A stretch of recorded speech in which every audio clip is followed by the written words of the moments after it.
चलते हैं। श्रीमद् भागवत महापुराण प्रसंग चल रहा है। भगवान परमहंस श्री सुखदेव जी महाराज राजा परीक्षित को इक्ष्वाकु वंश के पहले महाराज निमि का पहले रघुवंश का वर्णन हुआ, फिर चंद्रवंश का वर्णन हुआ, महाराज निमि का।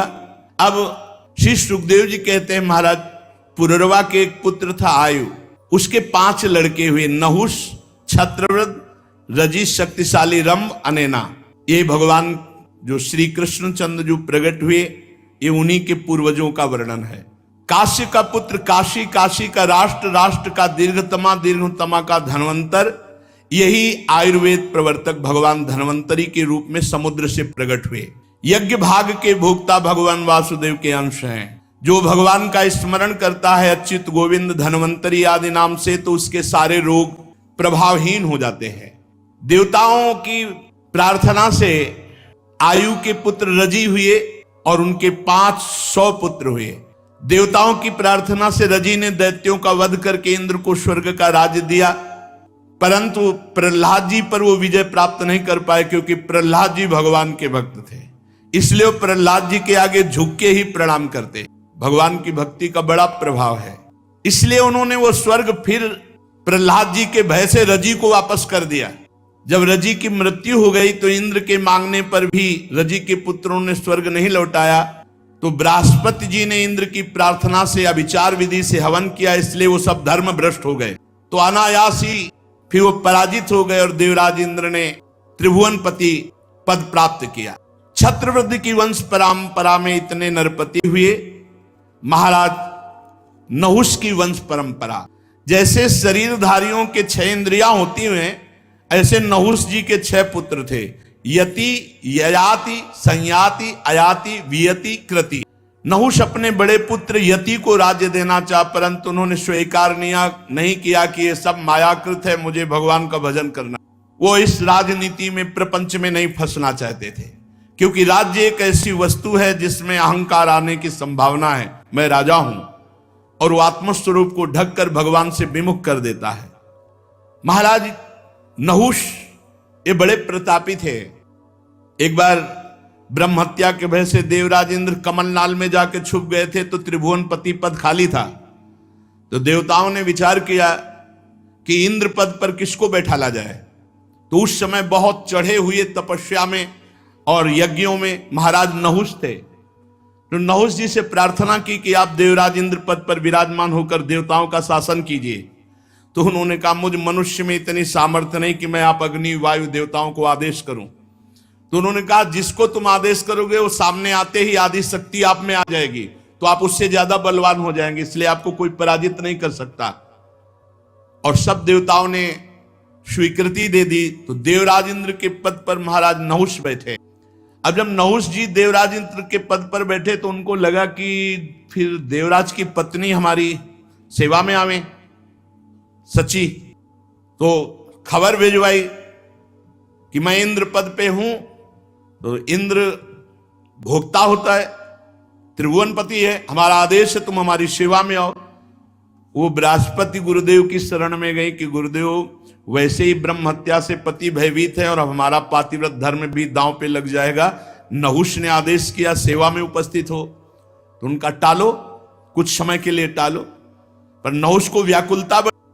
फिर वो बृहस्पति जी के पास गई तो उन्होंने कहा एक बात करो, इसकी बुद्धि भ्रष्ट हो रही है, ये परिस्त्री गमन करना चाहता है, इससे पता चला इसकी बुद्धि भ्रष्ट हो रही है और इसको पतन होने का समय आ गया है। तुम इसको बोलो कि ऋषियों की पालकी में बैठ करके हमारे महल पे आओ। ऋषियों की, सप्त ऋषियों की पालकी। अब उसकी बुद्धि खराब, जो जगत बंदनी ऋषि हैं उनको पालकी में जोत दिया और आज्ञा पालन करनी पड़ेगी, क्योंकि देवराज इंद्र पद पे है और जिसको आज्ञा करेगा उसका आधा बल उसके ऊपर आ जाएगा। अब इतनी व्याकुलता हुई सची से मिलने की कि उन्होंने संस्कृत में कहा सर्प सर्प, और एक लात मारी। अगस्त जी की भारी जटाओं में दुर्वासा जी बैठे थे।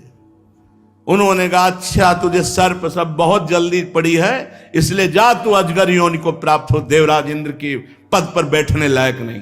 महाराज नहुष अजगर योनि को जब प्राप्त होने लगे तो कहा मेरा उद्धार कैसे होगा। तो कहा तुम्हारे वंश में जब महाराज युधिष्ठिर वनवास में होंगे और जब तुम भीम को आहार के रूप में पकड़ोगे और वो जब आएंगे तो उनके दर्शन और संभाषण से तुम्हारी अजगर योनि से मुक्ति हो जाएगी।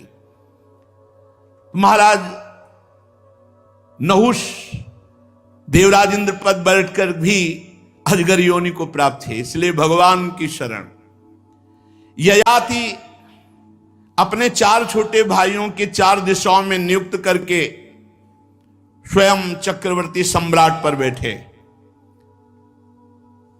शुक्राचार्य की पुत्री महान पवित्र देवी देवयानी ये ययाति को पति रूप में स्वीकार किया और दैत्यराज वृषपर्वा की पुत्री शर्मिष्ठा को भी पत्नी रूप में स्वीकार किया ययाति ने। तो राजा परीक्षित ने पूछा, ये उल्टी बात कैसे? क्षत्रिय वंश में महाराज ययाति और परम पवित्र भगवान शुक्राचार्य ब्रह्म ऋषि हैं और उनकी पुत्री देवयानी है, तो देवयानी का विवाह महाराज ययाति से कैसे हो गया? ये तो उल्टा है, धर्म विरुद्ध है। एक बार आप प्रसंग सुना होगा जो पीछे चर्चा हुई कि जब देवताओं ने देखा कि जितने दैत्य मारे जाते हैं सब मृत संजीवनी विद्या से जिला दिए जाते हैं, तो मृत संजीवनी विद्या देवलोक में भी आनी चाहिए। तो अब जाए तो कौन जाए? शुक्राचार्य जी उसको केवल दे सकते हैं। तो बृहस्पति के पुत्र कच्छ को तैयार किया गया। कच्छ ने कहा वहां जाते ही मार डाले जाएंगे क्योंकि ऐसे बलवान दैत्य हैं। तो उनका परहित लाग तजय जो देही संतत संत प्रशंसय तेहि, परोपकार के लिए आप हमारे कुल गुरु के पुत्र हैं, हमारी रक्षा के लिए आप जाइए। बड़ी सद्भावना पुष्ट करके किसी तरह तो वहां पहुंचे शुक्राचार्य जी के पास छुप छुपा के और दंडवत किया। तो उनका कौन हो, उनका सही परिचय दिया कि भगवान बृहस्पति के पुत्र कच्छ हैं। किस हेतु आना हुआ? उनका संजीवनी विद्या आपसे सीखना है, मृत संजीवनी विद्या। तो उनका ये बात पता लगते ही दैत्य जो है ना काट काट के फेंक देंगे, तुम जाओ यहां से, संजीवनी विद्या तुम नहीं सीख पाओगे क्योंकि दैत्यों का हर समय पहरा रहता है और वो सीखने देंगे नहीं। उनका नहीं, भगवान मैं प्राणों की बाजी लगाकर आपको गुरु रूप से वरण करता हूं संजीवनी विद्या के लिए।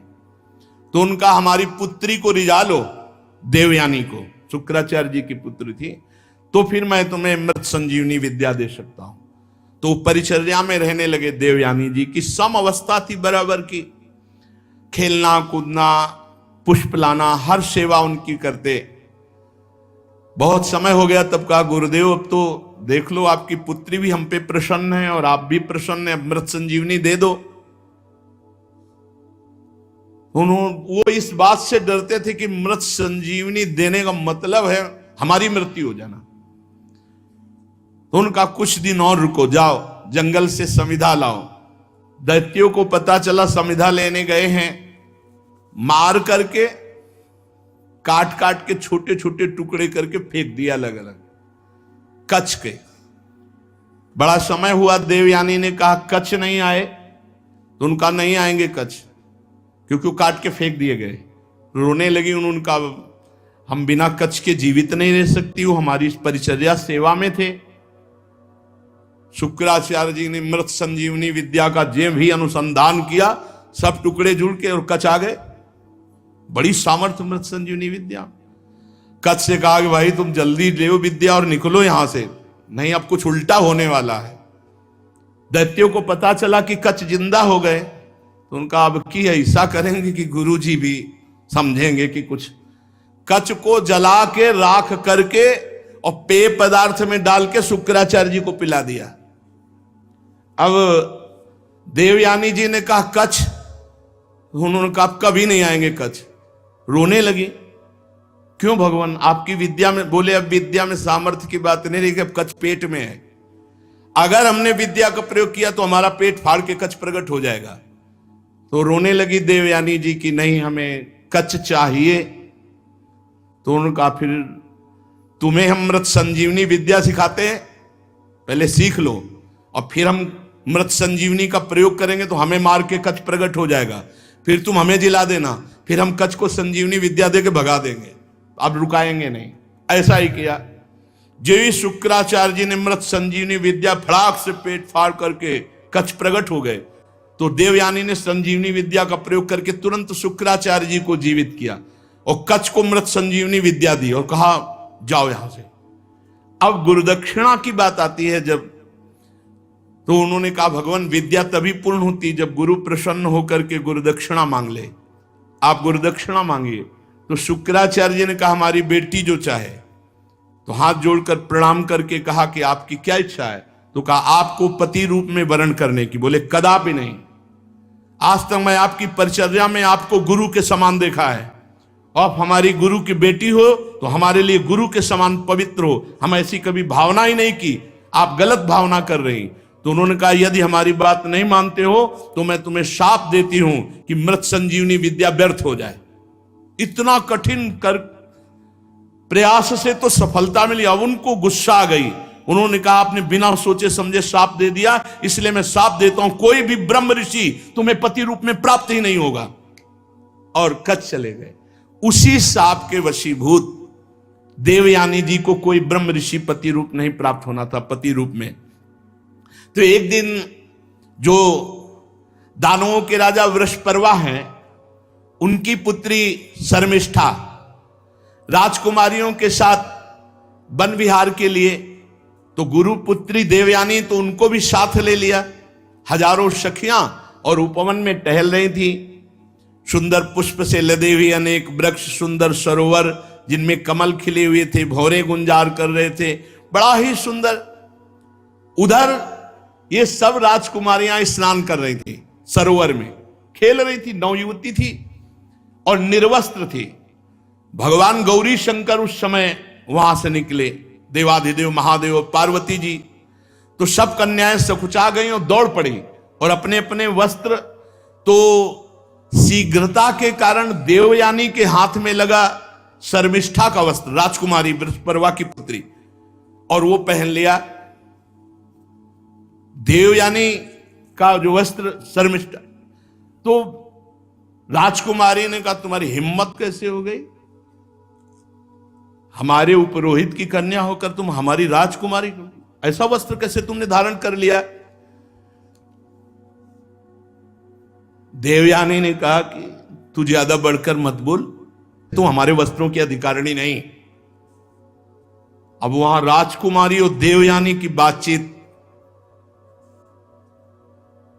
शुक्राचार्य को जानती है तू, तेरे बाप के वो गुरु हैं और तपोबल से पूरी सृष्टि का संचालन कर सकते हैं, परम पुरुष परमात्मा के समान है, वो निरंतर परमात्मा स्थिति में रहते हैं, बड़े बड़े लोकपाल जिनकी वंदना करते हैं, हम उन तपस्वी की पुत्री है। देवयानी ने कहा असुर मेरा शिष्य है, तू शिष्य की पुत्री है, हमारे कपड़ों को छोड़। जब देवयानी ने इस तरह, तो शर्मिष्ठा क्रोध से तिलमिला उठी और बहुत कड़ुआ बोलने लगी। शर्मिष्ठा की एक कड़ी बात सुनकर के देवयानी को बहुत क्रोध आया। शर्मिष्ठा ने अपनी राजकुमारियों का आदेश किया, उठा इस गुरुपुत्री को फेंक दे कुएं में। फेंक दिया गया, वो तो राजकुमारी थी, और सब चली गई। इधर महाराज ययाति जंगल में शिकार आदि के लिए, तो प्यास लगी, तो सेवकों ने कहा कि कोई है कुएं पे, तो उनका मैं देखता हूं। तो निर्वस्त्र देवयानी थी, क्योंकि निर्वस्त्र करके फेंकवा दिया था कुएं में। तुरंत ऊपर से वस्त्र डाला और फिर निकालने की, और अपना हाथ दे करके निकाला।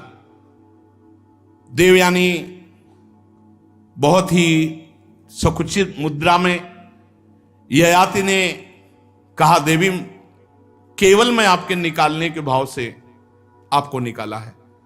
उन्होंने कहा वीर शिरोमणे, आज तक मेरा हाथ किसी ने नहीं पकड़ा, आप सुनकर कांप जाएंगे कि मैं कौन हूं। मैं भगवान शुक्राचार्य की पुत्री देवयानी हूं। ऐसा ही हुआ, ययाति के होश उड़ गए, साफ हो जाएगा। इतने बड़े ब्रह्म ऋषि की पुत्री का स्पर्श, उनका मैंने केवल निकालने के उद्देश्य से, उनका डरो मत, ये मुझे पता है कि मुझे कोई ब्रह्म ऋषि स्वीकार नहीं करेगा, क्षत्रिय राजकुमार ही स्वीकार करेगा, मुझे साफ है। इसलिए हम तुम्हें पति रूप में वरण करती हैं। वीरश्रेष्ठ, मैंने बृहस्पति के पुत्र कच्छ को शाप दे दिया था, उसी के शाप के कारण हमारा आपका संबंध होगा। ययाति को शास्त्र प्रतिकूल ये संबंध स्वीकार तो नहीं हुआ, पर उन्होंने जब देखा कि स्वयं देवयानी कह रही हो ऐसा शाप है, और देव सुंदरी देवयानी को देख करके तो मन वैसे भी स्वीकार कर लिया था। ययाति ने कहा यदि भगवान शुक्राचार्य राजी हो तो स्वीकार है। वीर ययाति देवयानी को वहीं छोड़कर चले गए कि जब भगवान शुक्राचार्य जी लेके आएंगे तो हम स्वीकार करेंगे। अब देवयानी रोती हुई शुक्राचार्य जी के पास पहुंची और शर्मिष्ठा ने जो राजकुमारियों से उठवा के कुएं में डाल दिया था वो सारी बात सुनाई। शर्मिष्ठा की बात सुनकर भगवान शुक्राचार्य जी ने कहा, अरे मुझे कोई साधारण पुरोहित समझ लिया, इस लड़की ने मुझे साधारण पुरोहित समझ लिया। अरे मैं अपनी इच्छा करूं तो नया देश रच सकता हूं। देवयानी को लिया और कहा ऐसे राजा के यहां से निकल चलो। जब बृहस्पति को मालूम हुआ कि अगर शुक्राचार्य जी नाराज हो गए तो हमारा अस्तित्व ही नहीं रहा, तो चरणों में आके गिर गए। शुक्राचार्य जी ने बृहस्पति से कहा कि मैं अपनी पुत्री का अपमान नहीं सह सकता, जिसमें पुत्री राजी हो वही कार्य करो तो मैं रुक सकता हूं। बृहस्पति ने कहा जैसी आज्ञा महाराज। देवयानी से पूछा तुम क्या चाहती हो, तो उन्होंने कहा मैं जिसे पति रूप में वर्ण करूं उसकी दासी बनकर तुम्हारी पुत्री आजीवन के लिए समर्पित हो जाए। शर्मिष्ठा को दासी बना करके रखने के लिए बृहस्पति ने कहा पुत्री अगर तुम नहीं मानती तो पूरा राज्य संकट में हो जाएगा। शर्मिष्ठा ने अपने परिवार वालों को संकट से मुक्त करने के लिए देवयानी की बात स्वीकार कर ली और दासी का वेश धारण करके ययाति महाराज को जब देवयानी दी गई तो शुक्राचार्य जी ने बड़े उत्साह से देवयानी का विवाह राजा ययाति के साथ कर दिया और शर्मिष्ठा दासी के रूप में दी गई। जब ययाति महाराज पाणी ग्रहण किए तो देवयानी ने कहा एक बात ध्यान रखना, ये दासी कभी तुम्हारे नजदीक नहीं दिख, क्योंकि वो राजकुमारी है, वो भी सुंदर है, बृहस्पति की पुत्री। तो उनका कभी इसको अगर आपके समीप देखा, डरते थे महाराज ययाति देवयानी से क्योंकि शुक्राचार्य जी पावर थे। उन्होंने कहा कि कभी सेज पर नहीं स्वीकार करूंगा। अब एक दिन देवयानी जब पुत्रवती हो गई थी तो शर्मिष्ठा ने महाराज ययाति जब उधर गए हुए थे तो एकांत देश में राजा को पकड़ा और कहा महाराज आप मेरे पति हैं। वो नहीं तुम दासी हो। तो किसकी दासी हूं? देवयानी की ना। तो दासी जिसकी दासी उसका पति भी उसका पति होता है। उसने बड़े राजा की पुत्री थी, बड़ी प्रवीणता से महाराज ययाति को अपने वश में कर लिया। शर्मिष्ठा राजकुमारी थी, महाराज ययाति को अपने अधीन कर लिया। पता नहीं चला देवयानी जी को।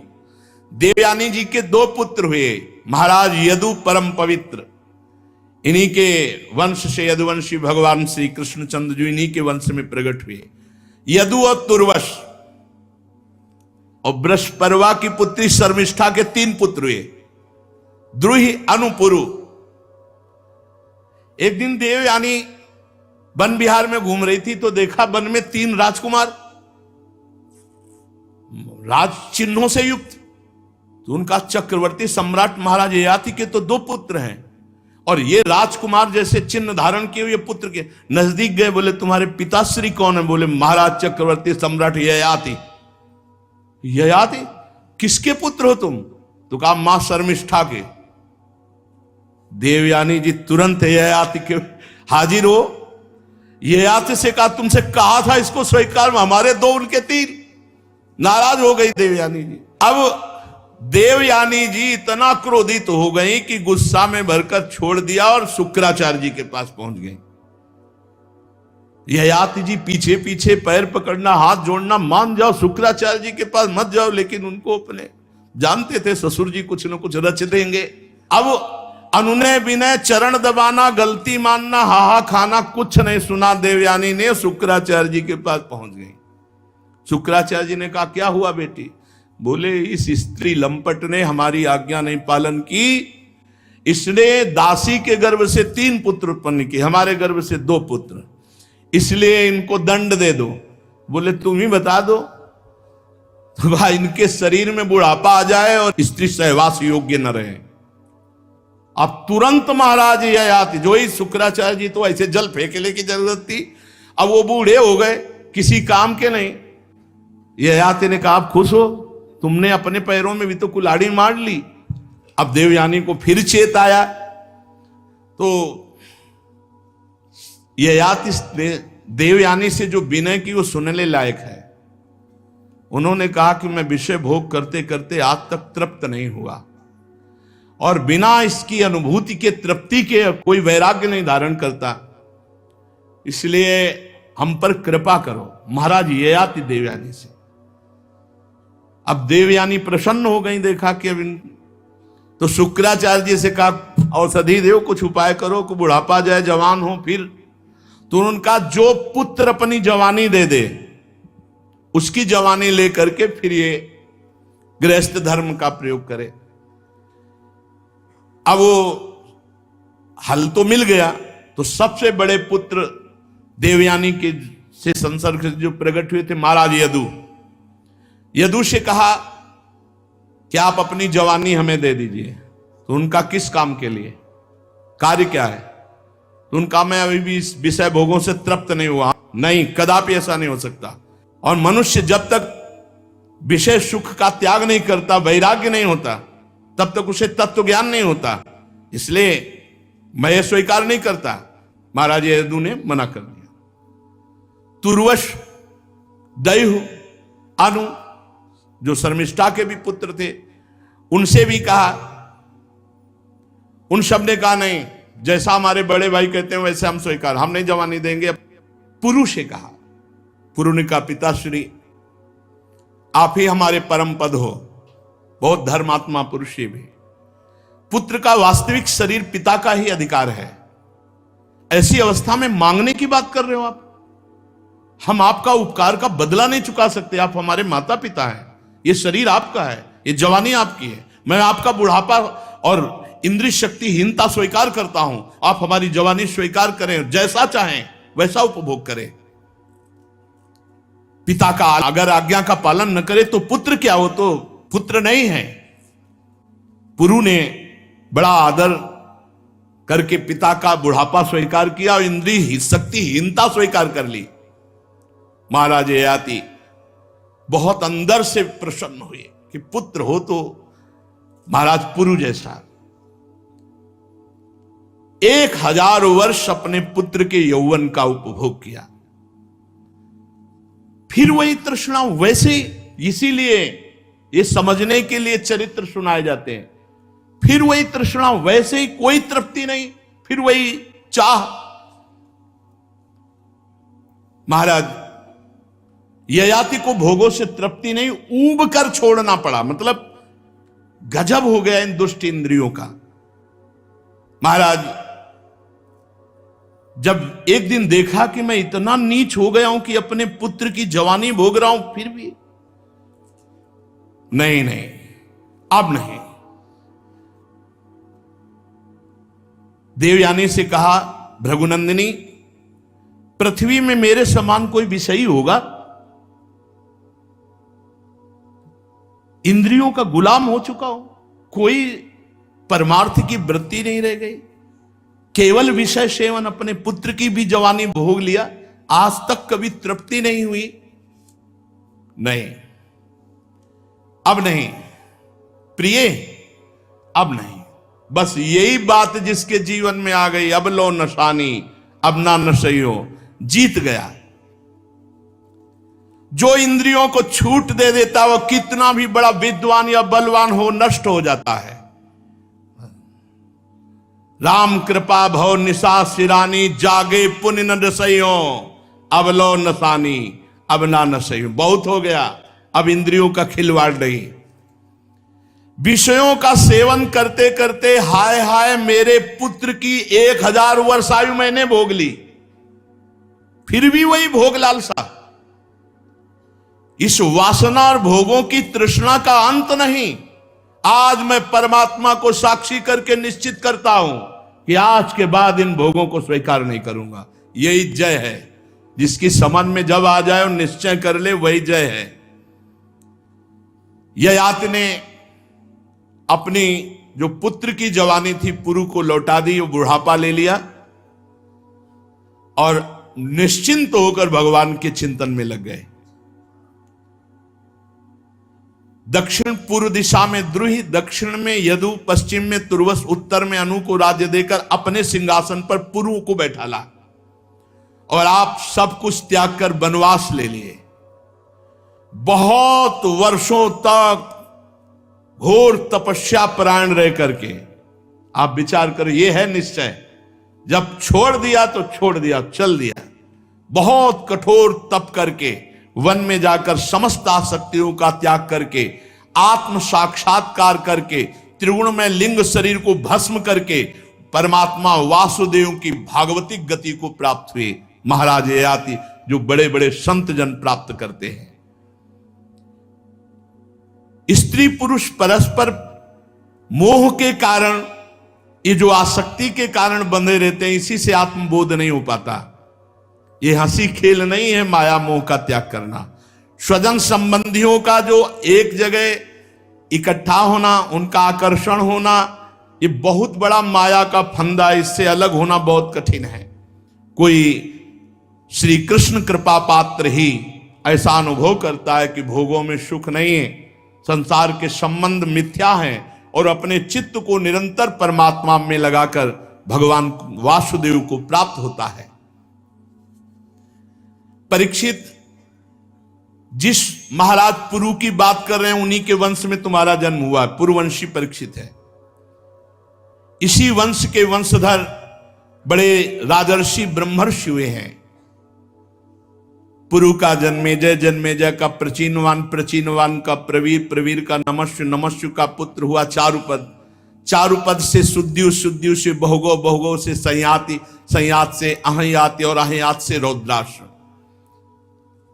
विश्वात्मा प्रधान प्राण से जैसे 10 इंद्रियां होती है, वैसे घृताची अप्सरा के गर्भ से रौद्राश्व के 10 पुत्र हुए। ऋतेयु, कुक्षेयु, स्थंडलेयु, कृत्ययु, जलेयु, संतेयु, धर्मेयु, सत्ययु, व्रतेयु और बनेयु। परीक्षित, उन्हीं से ऋतेयु का पुत्र हुए रंतिभार। रंतिभार के 3 पुत्र हुए, सुमति, ध्रुव, अप्रतिरथ। और अप्रतिरथ का पुत्र हुआ कर्ण। कर्ण ऋषि का मेधातिथि, मेधातिथि के प्रष्कर्ण आदि ब्राह्मण हुए। और सुमति का पुत्र रैभ्य और रैभ्य के दुष्यंत हुए। एक बार महाराज दुष्यंत वन में सैनिकों के साथ शिकार खेलने के लिए गए हुए थे, तो पास में कर्ण ऋषि का आश्रम था। तो ऋषियों के आश्रम में प्रवेश होने की मर्यादा थी। कोई भी सैनिक नहीं, कोई भी अस्त्र शस्त्र नहीं, और कोई ताज नहीं और कोई पादुका नहीं। साधारण वेश में महाराज दुष्यंत 2 अंगरक्षकों के साथ, और उस समय कर्ण ऋषि आश्रम में थे नहीं। उस समय एक सुंदरी देवी, जो लक्ष्मी के समान अंग कांति वाली, जिससे पूरा आश्रम जगमगा रहा था, उसे देख करके दुष्यंत जी मोहित और घबरा गए। शकुंतला, मेनका की पुत्री। मेनका भगवान विश्वामित्र जी के संसर्ग से ये शकुंतला का प्रादुर्भाव हुआ था, जिसका कर्ण ऋषि ने पालन पोषण। और कर्ण ऋषि कहीं गए हुए थे, तो आश्रम में देवी शकुंतला को देखा, जो देवी स्वरूप है। मोहित हो गए, भयभीत हो गए। भयभीत इसलिए हो गए कि ऋषि का अपराध बन जाएगा, और मोहित हो गए। भगवान का विधान, बहुत नम्रता पूर्वक अंदर गए और हाथ जोड़कर बातचीत की, मैं कर्ण ऋषि से मिलने आया हूं, तो महाराज तो नहीं। शकुंतला को देखने से दुष्यंत जी के हृदय में भाव बदल गया। उनका, देवी मैं साफ आपसे कह रहा हूं, आज तक मेरा मन कभी किसी को देखकर विकार युक्त नहीं हुआ। क्षमा चाहता हूं, आपको देखकर ऐसा विकार युक्त हो रहा, मानो आप हमारी पत्नी बनेंगी। तो मुस्कुराते हुए शकुंतला जी ने कहा, कमल दल के समान सुंदर नेत्र वाले, आप हमारा परिचय भी तो जानते हो। मेरे हृदय का आकर्षण आपके प्रति हो रहा है, इसका मतलब कोई दैवी विधान है, क्योंकि दोनों पवित्र हैं। मैं स्पष्ट आपसे कहना चाहता हूं कि पूर्ववंशियों का चित्त कभी अधर्म में नहीं झुक सकता, और मेरा मन तुम्हारी तरफ आकर्षित हुआ। तो शकुंतला ने कहा, मैं विश्वामित्र की पुत्री हूं, मेनका अप्सरा मेरी मां है जो मुझे छोड़कर चली गई, और मेरा पालन पोषण और मेरे साक्षी पवित्रता के महर्षि कर्ण हैं। वीर शिरोमणे, आपने पवित्र भाव से अपनी भावना व्यक्त की, इसलिए कमल नयन आप यहां बैठिए और मेरा आदर सत्कार स्वीकार कीजिए। दुष्यंत ने कहा, सुंदरी तुम कुशिक वंश में उत्पन्न हो, तो मेरा मन ठीक जगह गया, क्योंकि अधर्म की वृत्ति मेरे में कभी नहीं है। तो आप राजकन्या हो, तो आप अपने योग्य पति का वर्ण कर सकती हो। मैं चक्रवर्ती सम्राट महाराज दुष्यंत हूं। शकुंतला की वृत्ति घबराहट में तो हुई कि बिना कर्ण ऋषि के स्वीकृति कर ले और ऋषि आके शाप दे दे। शकुंतला स्वीकृति घबराहट से युक्त होकर के दी। दुष्यंत जी ने गांधर्व विधि से एकांत में पति पत्नी का भाव स्वीकार किया और राजधानी में चले आए और कहा, समय से हम तुम्हें बुलवा लेंगे। महर्षि कर्ण जब वन में आए तो शकुंतला भयभीत थी, क्योंकि दुष्यंत से सहवास हो गया था। कर्ण ऋषि ने कहा, बेटी तुम संकोच मत करो, मैंने ध्यान के द्वारा देखा है वो और कोई नहीं, चक्रवर्ती सम्राट महाराज दुष्यंत है और बड़े धर्मात्मा हैं। कुछ समय बाद महर्षि कर्ण के ही आश्रम में बालक प्रकट हुआ, विधि पूर्वक संस्कार किए गए और उसका नाम भरत हुआ। इतना बलवान था कि बड़े बड़े सिंहों को खेलता था, सिंहों के साथ खेलता था। भगवान का अंशावतार था, अमित पराक्रम था। शकुंतला जब देखा कि बहुत समय हो गया, महाराज दुष्यंत ना तो किसी सैनिक को भेजा, ना मंत्री को भेजा, ना कोई खबर। शकुंतला जी ने भरत जी को लिया और गई सभा में और कहा, महाराज आप पहचानते हैं मैं आपकी पत्नी हूं और ये पुत्र आपका है।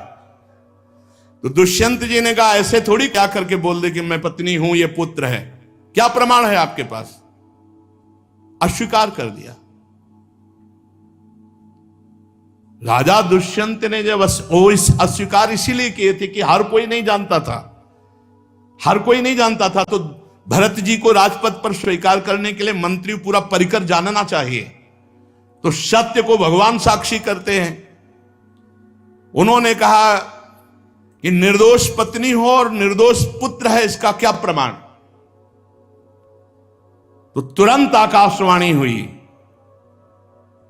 ए दुष्यंत ऐसे शब्द नहीं, ये देवी है, कोई साधारण नारी नहीं। और तुम्हें अपने पुत्र के लक्षण नहीं दिखाई दे रहे? सिंह की वत खड़ा है दरबार में।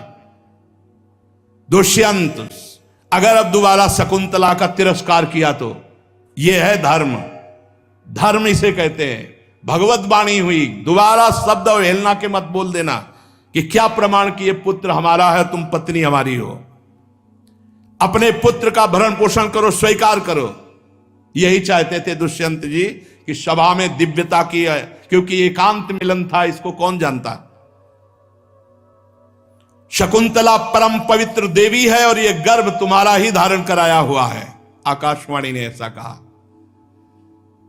दुष्यंत जी ने सहर्ष भरत जी को स्वीकार किया और राजगद्दी चक्रवर्ती सम्राट पद पर अभिषेक किया और आप वनवास कठोर तप करके भगवान को प्राप्त हुए।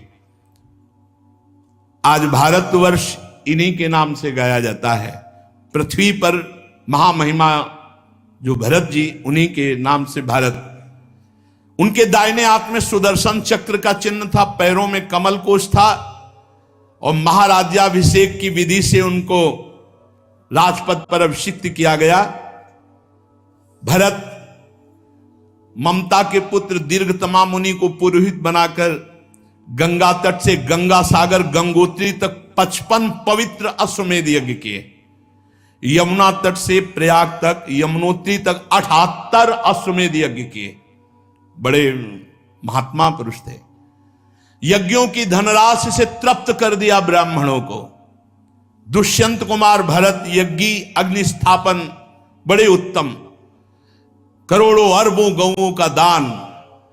1000 ब्राह्मण में से प्रत्येक ब्राह्मण को एक एक बद्ध गौएं 13,084 ये गौएं एक एक ब्राह्मण को, और 33, 55 और 78, 55 और 78 कितने हैं?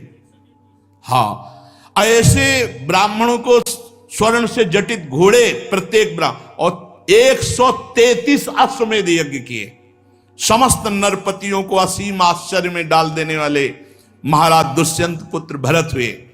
उन्होंने भगवान श्री हरि को गुरु के रूप में वर्ण करके उनकी प्रसन्नता के लिए यज्ञ की। यज्ञ में एक कर्म मशनार होता है, उसमें भरत जी ने सुवर्ण से विभूषित श्रेष्ठ दांतों वाले 14 लाख हाथी ब्राह्मणों को दान किए। भरत जी ने जो महान कर्म किया वो न पहले कोई राजा कर सका और न आगे कोई कर सकेगा। जैसे कोई स्वर्ग से हाथ नहीं छू सकता, ऐसे दुष्यंत पुत्र भरत की बराबरी नहीं कर सकता। भरत ने दिग्विजय के समय किरात, रोहण, यवन, अंध, कंक, खस, शक, म्लेच्छ इन सब ब्रह्मद्रोहियों को, समाज द्रोहियों के मूड मुड़ा कर छोड़ दिए, किसी को मार दिया, ऐसे किए। बलवान असुर भाव वालों को पराजित करके रसातल में मिला दिया भरत जी ने। ऐसे राजा थे। वो अपनी प्रजा का 27,000 वर्ष तक एक क्षत्र चक्रवर्ती सम्राट पद से शासन किया, और अंत में यह निश्चय किया कि सब व्यर्थ है। यही खास बात, ये सब व्यर्थ है। 133 अश्वमेध ये सब दान, उन्होंने सार्वभौम संपत्ति, अखंड शासन, जीवन सब कुछ मिथ्या समझकर उदासीन हो गए। ये सब व्यर्थ है, भगवान की प्राप्ति ही सत्य है। सोचो, ऐसे ऐसे सम्राटों को बाद में अनुभव हुआ कि ये सब व्यर्थ है। विदर्भ राज की 3 कन्याएं भरत की पत्नियां थी, उनसे पुत्र हुए। भरत ने देखा और कहा, ये बच्चे मेरे अनुरूप नहीं है। तो माताओं ने उन बच्चों को ही, भरत के कोई संतान नहीं हुई, जो हुई थी उनको स्वीकार नहीं किया, मेरे अनुरूप नहीं। तब मरुदगणों ने प्रसन्न होकर भरत को भरद्वाज नामक पुत्र प्रदान किया। भरद्वाज की उत्पत्ति बड़ी गुप्त रीति की है। बड़ा भजन के सिवा कोई काम पर विजय नहीं प्राप्त कर सकता, चाहे जितना ज्ञान हो जाए। भरद्वाज की उत्पत्ति का बड़ा सूक्ष्म विषय, इसलिए ज्यादा इनको खोलकर नहीं कहा जाता, और इनमें गूढ़ रहस्य होता है। तो बृहस्पति जी की भाई थे उतथ्य ऋषि, बड़ा विचित्र। अब महाराज बृहस्पति जी परम ज्ञानी है। बृहस्पति जी जैसा ज्ञान किसको है? अपने भाई उतथ्य की पत्नी,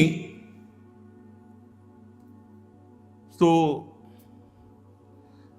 बृहस्पति जी ने जब उतथ्य की पत्नी से सहवास करना चाहा तो उसमें पहले से गर्भ था, बलपूर्वक गर्भाधान किया। ये देव उत्पत्ति है। उतथ्य जी की पत्नी का नाम ममता था, वो बहुत भयभीत हो गई। उस समय जो पुत्र हुआ भरद्वाज, उनका नाम हुआ भरद्वाज ऋषि, परम पावन महात्मा। अब ये साधारण क्रियाएं तो है नहीं ना, देव उत्पत्ति है। महापुरुष भरद्वाज जी ऋषि, भरद्वाज ऋषि इनके गोत्र चलते हैं। अब बृहस्पति जी ने छोड़ दिया और उतथ्य जी ने स्वीकार नहीं किया। तो उस पुत्र को मरुदगणों ने ले लिया और वो महाराज भरत को पुत्र रूप में प्रदान किया, जो भरद्वाज जी उनके पुत्र हुए। इस तरह से मरुदगणों के द्वारा पालित भरद्वाज ऋषि का भरत जी का पुत्र बनना और भारत की नींव भरत जी से, और ये महान धर्मात्मा पुरुषों के पावन चरित्र सुनकर यही निर्णय है, अगर जीवन में भजन नहीं भगवान का तो सब बेकार है, और भजन नहीं है तो ऊपर से लेके नीचे तक हाहाकार मचाए हैं ये विकार काम क्रोध लोभ मोह मद मत्सर। जिस बड़ों के ऊपर अपराध कौन अंगुली निर्दिष्ट करे?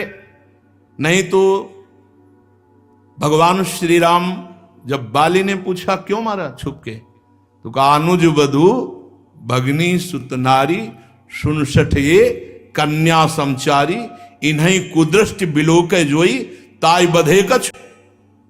बड़ी ऊंचाई से गड़बड़ी हो जाती है। सरस्वती जी प्रकट हुई, भगवान ब्रह्मा जी की बुद्धि चकरा गई। रूप सौंदर्य देखकर मरीच आदि ऋषियों ने कहा ऐसा तो अपराध मत करो महाराज, पुत्री की तरफ गलत दृष्टि।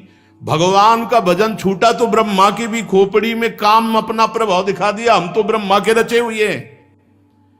अगर भगवान का भजन छूटा तो हनुमान जी महाराज कह रहे कह हनुमंत विपति प्रभु सोई जब तो सुमिरन भजन न होई। इसलिए एकमात्र भगवान का नाम जहां से सत्संग प्रारंभ हुआ, अगर नाम पकड़े हो तो माया पर विजय प्राप्त हो जाती, नहीं तो ऊपर से नीचे तक आ ब्रह्म स्तंभ पर्यंतम सर्वम मायामयम जगत, कौन रक्षा करने वाला है भगवान के सिवा। ऐसी प्रचंड दैवी भगवान की माया है, सबको मोहित कर लेती है। इसलिए हरीश शरणम, भगवान की शरण में होकर खूब नाम जप करो। ब्रह्मा भी प्रणाम करते हैं भगवान के भक्त को, क्योंकि वो भगवान का निर्विकार भक्त परम पद का अधिकारी, जिसे ब्रह्मा भी नमस्कार करते हैं। ब्रह्मलोक तक माया का प्रभाव है। आप ब्रह्म भूलान लोकन पुनरावर्तिनो अर्जुन, एकमात्र केवल भगवान की शरण। तो भगवान की शरण में होकर खूब नाम जप करो। इन सब चरित्रों को सुनने से लगता है इतना वैभव, और बाद में कुछ नहीं, सब छोड़कर वनवास करके भगवान की प्राप्ति, तो पीछे समय काहे को बर्बाद करे। भगवान में लगो, खूब नाम जप करो, धर्म पूर्वक आचरण करो, जीवन आनंदमय हो जाएगा। और कलिकाल में बहुत जल्दी भगवत प्राप्ति होती है। अन्य युगों से महान कृपालु कलिकाल है, जो 10-10 हजार वर्ष पैर के अंगूठे केवल खड़े होकर भजन करने का फल था, वो 24 घंटे नाम कीर्तन करने से प्राप्त हो जाएगा। कलयुग समयुग आन नहीं, जो नर कर विश्वास, गाय राम गुण गण विमल, भव बिन तरह प्रयास। श्री राधा वल्लभ लाल।